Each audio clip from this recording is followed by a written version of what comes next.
জানেন, যাতে এই যে সারা বছর আমরা এদিক ওদিকে ছোটাছুটি করে দূরে সরে গেছি না, এখন কাছে আসো, ঘরে আসো, আল্লাহর কাছে আসো। রমজান মাসে কোথায় আসো? আল্লাহর কাছে আসো। এখন আল্লাহর কাছে আসতে হলে আপনার প্রিপারেশন লাগবে না? আমি আপনাদেরকে আজকে 15টা পয়েন্ট বলবো ইনশাআল্লাহ, বেশি বড় বড় করে না, জাস্ট সংক্ষিপ্ত করে 15টা পয়েন্ট। এই পয়েন্টগুলো আমাদেরকে রমাজানের আগেই নিজের মাথায় ঢুকাইতে হবে, পাক্কা নিয়াত করতে হবে আল্লাহ পাকের জন্য। আমাকেও তৌফিক দেন, আপনাদের সবাইকে তৌফিক দান করেন। তো আমি যেটা বলছিলাম ভাই, আমাদের আগে ইলম শিখতে হবে, আমল বাড়াইতে হবে, ওলামা কেরামের সোহবত লাগবে, আর রিজিক হালাল করতে হবে। কি করতে হবে? কোন অবস্থায় সুদ ঘুষ হারাম দুর্নীতির সামনেও যাবেন, যদি যান আপনি পরকালে পস্তাবেন, আর কিচ্ছু বলার নেই আমার। যদি যান তাহলে আপনি দুনিয়াতেও পস্তাবেন, পরকালে পস্তাবেন। আল্লাহ পাক আপনাকে হেফাজত করে না। আমি বের হয়ে আসেন, নিয়াত করেন, রিজিকের মালিক আল্লাহ। আর রজ্জাক কে? কে আর রজ্জাক? এই সাগরের নিচে যে মাছগুলো থাকে লক্ষ লক্ষ কোটি কোটি, কোনোদিন সুদ খায়, ঘুষ খায়, জুলুম করে? ওদেরকে কে খাওয়ায়? এই জমিনে যত প্রাণী আছে, চাকরি বাকরি করে কখনো? ব্যবসা করে? কিছুই তো করে না। কে খাওয়ায়? তা আমাকে সুদই খাওয়া লাগলো, আমাকে রিজিকের জন্য সুদই খাওয়া লাগলো, হ্যাঁ? আমাকে ঘুষি খাওয়া, আমাকেই খাওয়া লাগলো, আমাকেই দুর্নীতি করতে হইলো। আল্লাহ পাক আমাদেরকে বুঝ দান করে না। আমি রিজিক আল্লাহ পাক দিবেন। যদি আপনি হারামে চান তখন হারামেই পাবেন, হালালে চাইলে আল্লাহ পাক হালাল রাস্তা বের করে দেবে ইনশাআল্লাহ। তো এগুলো আমাদের কাজ ভাই। একদিন দুই দিনের মাহফিল করে আমরা সব কায়েম করতে পারবো না। তারপরে আমাদের পরিবারের আদর্শ ঠিক করতে হবে, পরিবারের মেয়েদেরকে পর্দায় রাখতে হবে, সবাইকে সৎ কাজে আদেশ করতে হবে, অন্যায় কি করতে হবে? নিষেধ করতে হবে, দাওয়াতের কাজ করতে হবে, আলেমদের সহমতে থাকতে হবে, উম্মাকে ঐক্যবদ্ধ করার চেষ্টা করতে হবে। তারপরে ইনশাআল্লাহ দিনের জন্য কিছু করা যাবে। ও ঠিক আছে কথা? আল্লাহ পাক আমাদেরকে বুঝার তৌফিক দান করেন। এখন আসেন ভাই, ওই 15টা পয়েন্ট আমি আপনাদেরকে বলি, এই 15টা মাথায় ঢুকান, এটা ভুলে যাবেন না আজকে, সব ভুলে গেলাম, ঠিক আছে? রমাজানের প্রস্তুতি নাম্বার 1, আমার সেটা বলেন। রমাজানের প্রস্তুতি নাম্বার 1 হচ্ছে যত দুনিয়াবি কাজ আছে সেই কাজগুলোকে কমিয়ে ফেলবো। দুনিয়াবি কাজগুলো কি করব? মানে দুনিয়াবি যত কাজ, যত ব্যস্ততা যা আছে এগুলোকে কমায় নিয়ে আসবো, যাতে রমজান মাসে আমাকে বেশি বাইরে দুনিয়াবি প্রয়োজনের বাইরে বের হইতে না হয়, মানে বেশি ব্যস্ততা আমাকে দুনিয়ার জন্য না করতে হয়। মনে করেন যে আপনি চাইলে এখন যদি সামর্থ্য থাকে রমাদান এবং ঈদের বাজার করে রাখতে পারেন, কারণ লাইলাতুল কদর নষ্ট করে ঈদের বাজার, আর রমাজানের অনেক রুহানিয়াত নষ্ট করে দেয় দুনিয়াবি বাজার ঘাট, তাই না? সবার সামর্থ্য হয় না, সবার সামর্থ্য হয় না, কিন্তু বড় বড় যে বিষয়গুলো আছে, বড় বড় খাবার, মৌলিক খাবার, এগুলো আপনি 2 মাসের জন্য বাসায় রাখতে পারেন যদি সামর্থ্য থাকে। সামর্থ্য নাই তাহলে সেটা আলাদা বিষয়। মোট কথা, এটা শুধু একটা বিষয় বোঝাচ্ছি না, দুনিয়াবি যত ব্যস্ততা এগুলোকে কমায় রমাজানের জন্য প্রিপারেশন নিতে হবে। আল্লাহ পাক আমাদেরকে সবাইকে রমাদানের জন্য প্রিপারেশন নেওয়ার তৌফিক দান করেন। এটা হলো মনস্তাত্ত্বিক প্রিপারেশন, যে রমাদান আসতেছে, আমি শাবান মাসেই আমি আমার কাজগুলো গোছাই নিব, যাতে রমজানে আমি ফারেক থাকি ইবাদতের জন্য। বুদ্ধিমানের কাজ না এটা? আল্লাহ পাক তৌফিক দান করেন, আমিন। 2 নম্বর হচ্ছে ভাই, রমাজানের আমরা সবাই 30টা সওম রাখবো বলে নিয়াত করি, আল্লাহ পাক তৌফিক দান করেন, আমিন। কিন্তু এখানে একটা কথা, 2 নম্বরটা হচ্ছে রোজা রাখার মতো রোজা রাখতে হবে। কি বললাম বলেন? রোজা রাখার মতো রাখতে হবে। এটা কেন বললাম, কেন বললেন ভাই? উত্তর দিচ্ছিস। উপোস থাকা, না খেয়ে থাকা আর সওম রাখা এক জিনিস নয়। পানি ছেড়ে দেওয়া, খাবার ছেড়ে দেওয়া আর ইসলামী সওম এক জিনিস নয়। অনেক ধর্মের মানুষ খাবার পানি ছেড়ে দিয়ে থাকে, উপাস থাকে না?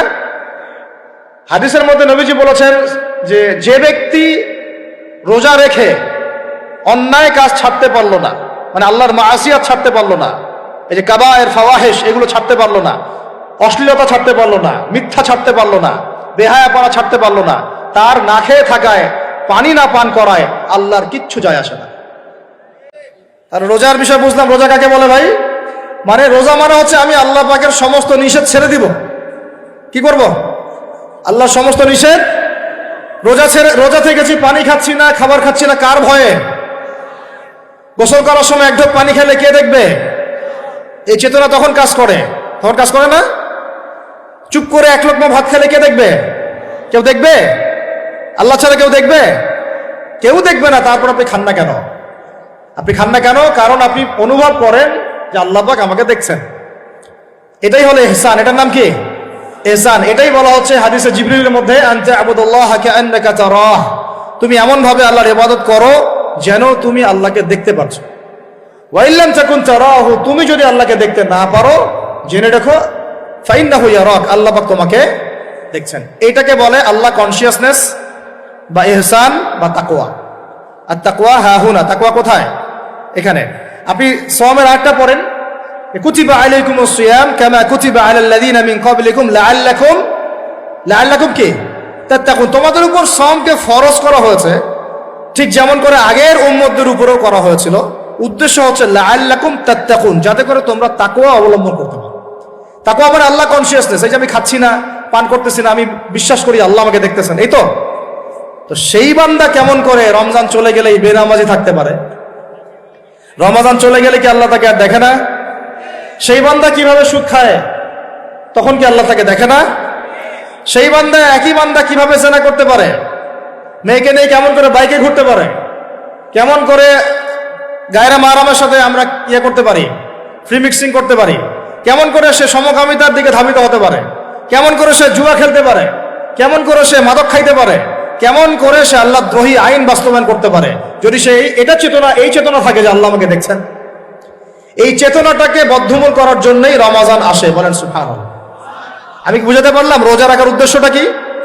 ওই জিনিসটাকেই আমাদের ভিতরে ইনস্টল করাই হলো উদ্দেশ্য। লাআল্লাকুম, অংশটা বলেন লাআল্লাকুম তাত্তাকুন। তাকওয়া কি কিনতে পাওয়া যায় বাজারে?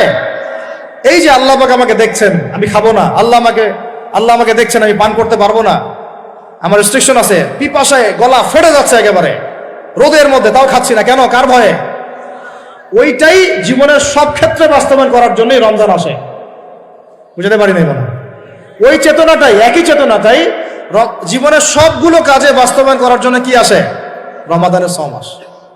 আমরা শুধু রোজার ফজিলত নিয়ে বয়ান করি, রোজা রাখলে 70 গুণ নাকি হবে না, 70 গুণ হবে, 700 গুণ বাড়াই দিবে। মূল কথা ফজিলত তো ফজিলত পাবোই, মূল কথা এইটা, তাকেও অবলম্বন করতে হবে। আল্লাহ পাক আমাদেরকে তৌফিক দান করেন। কটা বলছি বলেন ভাই? 2টা মনে থাকবে। 1, দুনিয়াবি কাজ কমায় ফেলা। 2, কি রোজা রাখার মতো রাখা। 3 নাম্বার হচ্ছে, এটা আমার নিজস্ব একটা পরামর্শ আর কি। 3 নাম্বার হচ্ছে রোজা রাখার জন্য আমাদের সাহারি করতে হয়, ইফতার করতে হয়, এই তো। আল্লাহর ওয়াস্তে সাহারি এবং ইফতারে মুসলমানের মতো খাবার খাবেন, জানোয়ারের মতো খাবার খাবেন না। সাহারি এবং ইফতার এই দুটোতে কি খাবেন? মুসলমানের, মুমিনের মতো খাবার খাবেন, জানোয়ারের মতো খাবার খাবেন না। আল্লাহ পাক বোঝার তৌফিক দান করেন। মানে আমরা কিন্তু সাহারিতে কি করি জানেন? 7 পেট খাই। কয় পেট? নবীজি বলেছেন খাবে পেটের 1 ভাগ খাবার, 1 ভাগ পানি, 1 ভাগ, আবার বলি 1 ভাগ খাবার, 1 ভাগ পানি, 1 ভাগ। কার পেট খালি আছে এখন খাওয়ার সময়, খাওয়ার টেবিলে?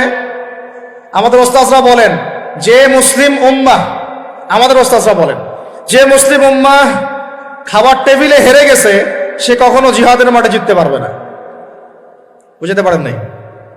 বুঝতে পারলাম না মনে হয়। যারা খাবারের টেবিলেই হেরে গেছে, এখানেই তো আপনি সুন্নাহ মাফিক খাইতে পারতেছেন না, প্রবৃত্তির কাছে হেরে গেলেন, গপ গপ গপ গপ করে খাচ্ছি 7 পেট ভর্তি করে। এখানে তো খাবারের সামনেই হেরে গেলাম, প্রবৃত্তির সামনে। সে আবার কাফেরদের সাথে জিতবে কেমনে? জিতবে আগে নিজের প্রবৃত্তির উপর জিহাদেরও জিততে হবে। আমার মন চাচ্ছে জেনা করি, করবো না, এটার নাম জিহাদ, এটাও জিহাদ। মন চাচ্ছে সুদ খাই, একটু খাবো না, এটার নাম কি? জিহাদ। মন চাচ্ছে নামাজ না পড়ি, ঘুমায় থাকি, মন চাচ্ছে না, মন বলতেছে ঘুমাই ঘুমাই ঘুমাই, কিন্তু নামাজ পড়তে হবে। এই যে উঠলাম, ওযু করলাম, গেলাম, এর নাম কি? এটাও এক প্রকার কি? বরং নফসের সাথে জিহাদটা অনেক বড় জিহাদ বলা হয়েছে, বলা হয় নাই? এটা মানুষকে শক্ত করবে। একটা মেয়ে সেটা প্রেম করতে মন চায়, করবো না, ওকে দেখবও না, যাবো না কাছে, এটা শক্ত থাকার নাম কি? এটা মনের নফসের সাথে কি? বুঝেন? আল্লাহ পাক আমাদেরকে নফস শক্ত করার তৌফিক দান করেন। তো ভাই, খাবার ইফতারেও এভাবে 7 পেট খাবেন না, সারিতেও খাবো না, ওয়াদা করি তো ইনশাল্লাহ। শোনেন, পরিমিত খাবেন, পুষ্টিকর খাবার খাবেন। পরিমিত খাবেন কিন্তু পুষ্টিকর খাবার খাবেন, তাহলে যথেষ্ট হবে ইনশাল্লাহ। খাবার এতে বেশিরভাগই ভেজাল, যত বেশি খাবো তত দ্রুত অসুস্থ হবো। তো এই যে আমরা দিন দিন যে দুর্বল হয়ে যাচ্ছি, বুঝতে পারতেছেন না আপনারা? এটা দিন দিন যে আমরা আগের জেনারেশনের মতো শক্ত না, আমাদের দাদারা, তার দাদারা যেরকম স্ট্রং ছিলেন, আমাদের ইয়াংরাও কিন্তু অত স্ট্রং না। একটা ইয়াং ছেলেকে আপনি এখন 50 বছরের একজন মুরব্বীর সাথে পাঞ্জা লাগায় দেন, পারবে না, ওই চাচাই জিতবে। তো এটার কারণ হচ্ছে ভেজাল খাবার, ভেজাল পরিবেশ, ভেজাল সবকিছু। আমরা যা খাচ্ছি বেশিরভাগই বিষ। আর আল্লাহর কসম, এগুলো মনিটর করার দায়িত্ব সরকারের, এগুলো মনিটর করার দায়িত্ব প্রশাসনের। এদেরকে মোবাইল কোর্টের আওতায় নিয়ে এসে একদম 1 বছরের জন্য ঢুকাইতে ভিতরে। আইনের সঠিক প্রয়োগ হলে এমনি সিধা হয়ে যাবে। বাঙালিদেরকে শুধু মিষ্টি মিষ্টি কথা বলে কাজ হবে না, মাঝে মাঝে কঠিন শাসন লাগে। বড় বড় কান্ট্রিগুলো আপনারা দেখে আসেন, মনে করেন রাস্তায় ড্রাইভিং এর সীমা দেওয়া আছে 100 কিলো, ওরা যদি 110 120 চালায় কেউ কিচ্ছু বলবে না, কোনো ট্রাফিক পুলিশও নাই। মোবাইলে একটা মেসেজ চলে আসবে যে তোমার এই 1500 রিয়াল 2000 রিয়াল জরিমানা করা হয়েছে। দিবা না, ড্রাইভিং লাইসেন্স বাতিল। ওটা বাতিল তো হবেই, 6 মাসের জন্য জেল খাটবা। বাপ করে টাকা দিয়ে আসবে। টাকা না দিলেও আর ভয়ে চালাবে না, বাবারে বাবা একবার 1500 রিয়াল খাইছি, আবার খাওয়া যাবে। আইন শুধু থাকলে হয় না, আইনের একদম কঠোর বাস্তবায়ন থাকতে হবে। এই জিনিসটা যদি থাকে দেখবেন সমাজ ঠিক হয়ে গেছে ইনশাআল্লাহ। আল্লাহ পাক আমাদের সবাইকে কথাটা মন থেকে বোঝার তৌফিক দান করেন। আমরা কি কারো শত্রু? আমরা সবার শুভাকাঙ্ক্ষী। যদি এই জিনিসটা শক্তভাবে বাস্তবায়ন করা যায়, দেখবেন খাবারের ভেজাল এমনি বন্ধ হয়ে গেছে। মানুষকে মেরে ফেলতেছে খাবার দিয়ে, আর 3 দিনের বাসি তেল দিয়ে রান্না করছে, বললো একদম টাটকা রান্না, খেয়ে ফেলে। এই যে কোলেস্টেরল বেড়ে গেল, ক্যান্সার হচ্ছে। গরু ইঞ্জেকশন দিয়ে ফুলায় ফাবায় মোটা তাজা করে ফেলাই দিল, করে নাই? কি অবস্থা মানুষের বুদ্ধি! চালের মধ্যে এটা মিশাচ্ছে, ডালের মধ্যে ওইটা মিশাচ্ছে, পানির মধ্যে কি মিশাই দিচ্ছে, ড্রেনের পানি বলতেছে মিনারেল ওয়াটার। হ্যাঁ, ডাব খাবেন, ডাবের পানি আগে ইঞ্জেকশন দিয়ে বের করে ফেলাইছে, আগে খেয়ে ফেলছে, অল্প একটু বাকি আছে, ওটার দাম হাঁকাচ্ছে 150 টাকা। নিচ থেকে উপর পর্যন্ত আমাদের সমাজে খালি প্রতারণা চলতেছে। এই কারণে আমাদের উপর থেকে আল্লাহর রহমত দিন দিন উঠে যাচ্ছে। আমাদেরকে সতর্ক হওয়া উচিত, আমাদেরকে সৎ হওয়া উচিত। সৎ হইতে পয়সা লাগে না, সৎ হইতে পয়সা লাগে। সবাই যার যার জায়গা থেকে ভালো হয়ে যায়, কিচ্ছু করা লাগবে না ইনশাআল্লাহ। আপনি মাদক খায়েন না, কেউ জোর করে মাদক খাওয়াবে? আপনি নিজে সুদ খায়েন না, কেউ জোর করে সুদ খাওয়াবে? এখানে কেউ মাদকের দোকান দিল, আমরা খাই না, ও দোকান নিয়ে চলতে পারবে না, টামটোপলা বাঁধে চলে যাবে, কি করবে? যাইতে বাধ্য সে। আমরা খাইলে সে ব্যবসা করবে। আল্লাহর ওয়াস্তে আমরা কোনো রকম প্রতারণার কাছেও যাব না, হারামের কাছেও যাব না, এবং অন্যকে আমরা প্রতারিত করবো না ইনশাআল্লাহ। বাজার মার্কেটে একটা অনেক জটিল বিষয়। রমজান মাস আসলেই দেখবেন দাম বাড়া শুরু হয়েছে। এখনই অসাধু ব্যবসায়ী যারা, ওরা রিস্টোর করে ফেলাইছে, ওরা আবার সিন্ডিকেট করে ফেলবে যে এই দামের বাইরে যাবে না। তখন আবার দেখবেন যে সরকার বিপাকে পড়ে গেছে, দাম আর কন্ট্রোল করতে পারতেছে না, তখন ভর্তুকি দেওয়া লাগতেছে, আবার ওদেরকে আইনে আনা লাগতেছে। মানে আমরা নিজেরাই ঠিক নাই। কারা ঠিক নাই? আমরা নিজেরাই ঠিক নাই। এই কারণেই তো আমরা, মানে আমাদের সমাজের উপর থেকে আল্লাহ পাকের রহমত, বরকতটা উঠে যাচ্ছে দিন দিন। আপনি দেখে নিয়েন, যে পণ্যের দাম এখন 200 টাকা, রমজান মাস আসলে দেখবেন 250 টাকা 300 টাকা বাড়াই দিচ্ছে। এটা ব্যবসায়ীরা করবে, অনেক অসাধু ব্যবসায়ী করবে, এটা অনেকেই করবে, এখনো চলতেছে। আমাদের বাংলাদেশে এমন কিছু নাই যেটা উৎপন্ন হয় না। আমরা যদি আমাদের এখানে সঠিক জাকাত ভিত্তিক অর্থনীতি থাকতো, এবং সততা থাকতো, ইনসাফ থাকতো, আমানত থাকতো, আমাদের জিনিস আমরা খেয়ে শেষ করতে পারতাম না, এরপর বাকিটা রপ্তানি করতে পারতাম। অনেক কথা ভাই, এগুলো অর্থনীতির বিষয়, আরেকদিন কথা হবে চল।